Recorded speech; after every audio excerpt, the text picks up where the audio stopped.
Sekarang kita memperdetil tentang perkara agama yang bengkok itu ya. Setiap diri kita itu memiliki kemungkinan untuk dilanda oleh bengkoknya agama kita secara personal. Jadi bukan agama sebagai ajaran, tapi agama yang mengendap dalam diri kita sebagai kesadaran dan amal. Itu sangat dimungkinkan juga mengalami bengkok. Artinya apa? Ketika tidak sesuai dengan semestinya ajaran itu, amal kita tidak sesuai dengan semestinya ajaran itu, berarti sudah terjadi adanya pembengkokan dalam diri kita seberapapun prosentasenya. Jadi pembengkokan itu dalam konteks ini tidak terjadi di luar, tapi terjadi di dalam. Terjadi di dalam. Nah, bagaimana ini bisa terjadi? Dalam tanda kutip wajar, karena di dalam diri kita itu yang ada tidak saja penerimaan, tapi juga adanya pengingkaran. Nafsu mewakili musuh kita yang menjadi pengingkar di dalam diri kita. Nah, di sini terjadi adanya kebengkokan itu. Nah, kita sebenarnya memiliki tugas untuk bagaimana meluruskan kebengkokan kesadaran di dalam itu. Karena itu kita belajar, kita kemudian juga berdoa agar pembengkokan itu segera terakhiri. Nah, berakhirnya kebengkokan itu yang disebut dengan keinsafan. Dengan keinsafan. Nah, keinsafan ini mengantarkan orang kepada adanya pertaubatan, dan taubat merupakan tangga pertama di dalam menempuh suluk atau perjalanan rohani kepada Allah Subhanahu wa taala. Jadi selama masih kabut demi kabut tertimbun-timbun, sehingga keberagaman kita tidak mengantarkan kita kepada amal-amal yang baik, berarti di situ ada pembengkokan yang masih berlangsung. Ada pembengkokan yang masih berlangsung. Nah, karena itu kita berusaha, kalau kita bisa reseptif menerima banyak tentang kesadaran dari orang-orang yang saleh, orang-orang yang sudah cemerlang batinnya itu, maka kebengkokan kita itu akan segera bisa diakhiri. Jadi ya, di dalam kitab Masnawi itu misalnya dicontohkan begini ya. Ada di situ diceritakan ada seorang laki-laki tampan yang pekerjaannya itu aneh. Apa pekerjaannya?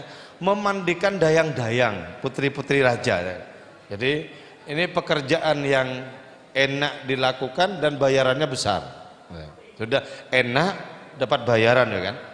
Tapi sesungguhnya orang ini ingin sekali memiliki pekerjaan yang baik, yang tidak seperti itu, yang bertahun-tahun menyembunyikan gemuruh nafsunya. Jadi ingin pekerjaan yang baik, ingin rasanya dialihkan oleh takdirnya sendiri menuju pekerjaan-pekerjaan yang halal, yang terpuji, ya kan? Memandikan dayang-dayang, ya kan? Itu dari saking pinternya menyembunyikan nafsu dirinya sendiri, dia menikmati dengan nafsunya itu, tapi dia nggak ketahuan bahwa dia itu bernafsu. Memandikan putri-putri raja itu di zaman dulu pekerjaan seperti itu ada. Tapi karena hatinya gelisah, maka suatu saat dia datang kepada orang suci ya, orang yang kesadaran rohaninya itu full, datang, dan orang ini bilang, "Syekh, tolong saya didoakan agar memiliki pekerjaan yang pantas." Syekhnya itu sudah tahu apa pekerjaannya, karena itu tidak bertanya apa pekerjaanmu, tidak, tapi lantas amin katanya. Tapi sekali aminnya orang suci itu langit demi langit bisa diterobos, dan kata-kata aminnya itu dimakbul oleh Allah Ta'ala. Amin, rampung. Nah, jadi kata Maulana Rumi itu apa? Titipkan namamu pada orang-orang suci.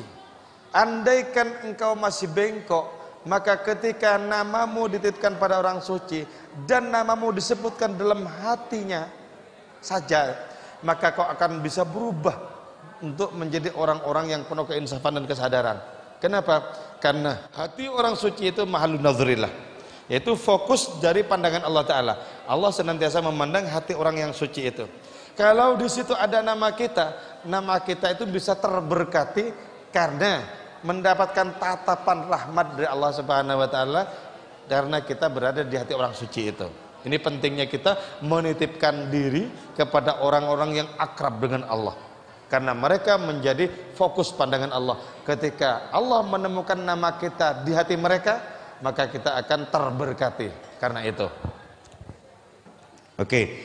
Nah, si pemandi dayang-dayang ini kemudian mengalami titik balik kesadaran lewat sebuah peristiwa yang tidak mengenakan.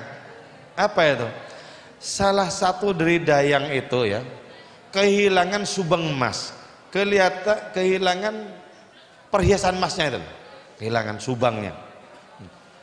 Dicari di berbagai macam tempat, di tempat pemandian itu enggak ketemu.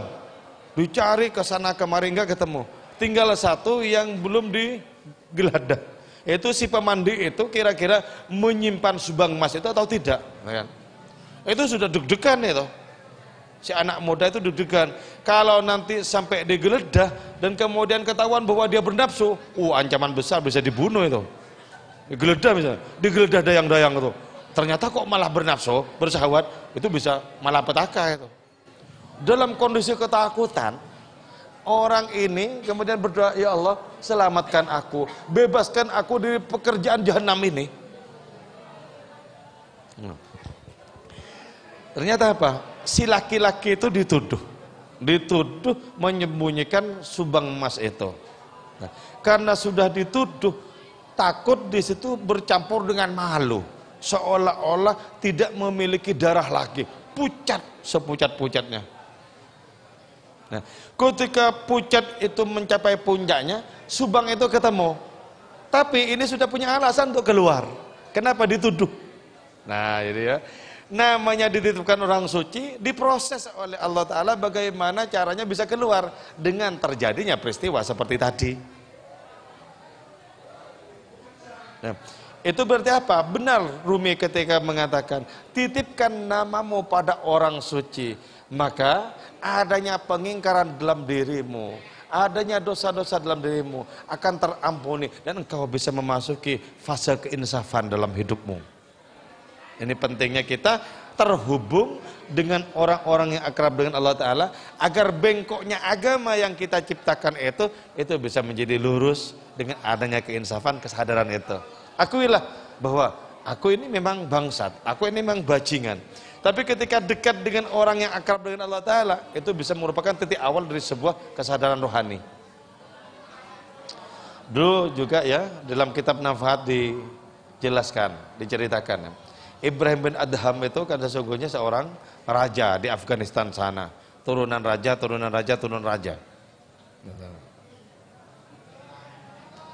Jadi tidak ada potongan untuk Ibrahim bin Adham pada awalnya untuk menjadi orang sufi, menjadi orang suci.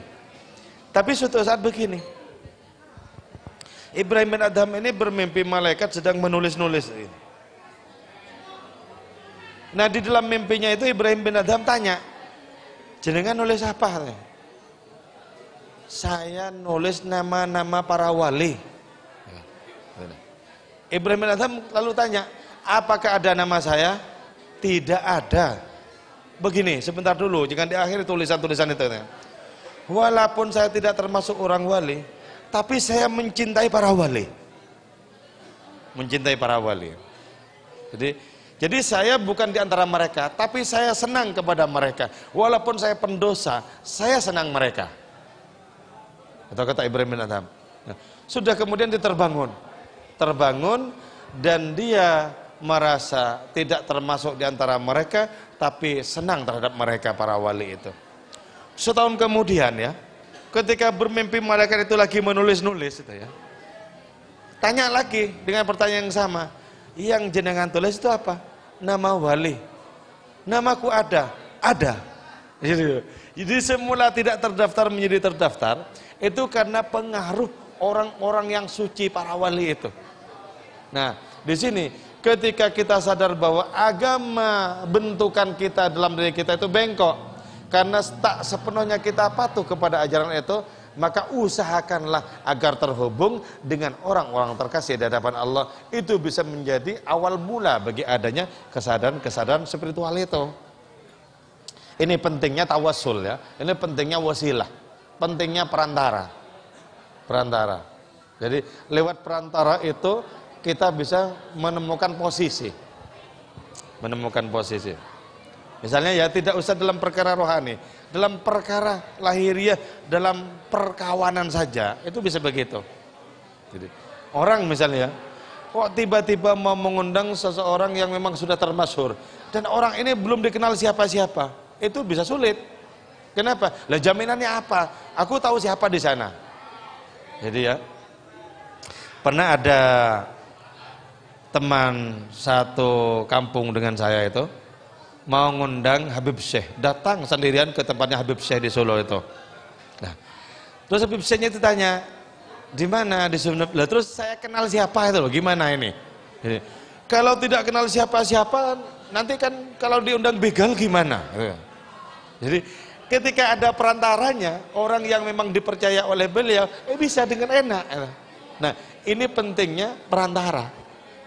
Tidak bisa kemudian misalnya kita tidak kenal kemudian so akrab. Gimana kawan? Oke ya kawan. Kawan-kawan dari mana? Nah ini kenapa perantara itu menjadi sangat penting. Jadi nggak bisa misalnya langsung aja kepada Allah Subhanahu wa taala. Nah, ini bisa memakan waktu yang lama atau bahkan umur habis dan tak sampai-sampai. Tapi lewat adanya perantara, lewat Nabi misalnya, bagaimana kita mencontoh akhlak beliau, bagaimana kita berselawat dan taklim kepada beliau, itu termasuk akrabul wasail beliau. Itu bisa lebih cepat saat ketimbang langsung menempuh perjalanan sendiri. Jadi karena itu, apa yang bukan merupakan kapasitas kita, ketika kita tempuh, itu akan berhadapan dengan persoalan-persoalan. Dalam ungkapan yang lain, kalau engkau itu bukan penjahit, ya, tidak usah beli kain dan sok-sokan mau menjahit sendiri, bubrah nanti. Serahkan kepada ahlinya, tolong aku dibikinkan rompi, tolong aku dibikinkan kaos atau baju, tolong aku dibikinkan baju koko dan sebagainya. Serahkan kepada ahlinya, maka apa yang kita inginkan itu sampai, karena lewat ahlinya itu.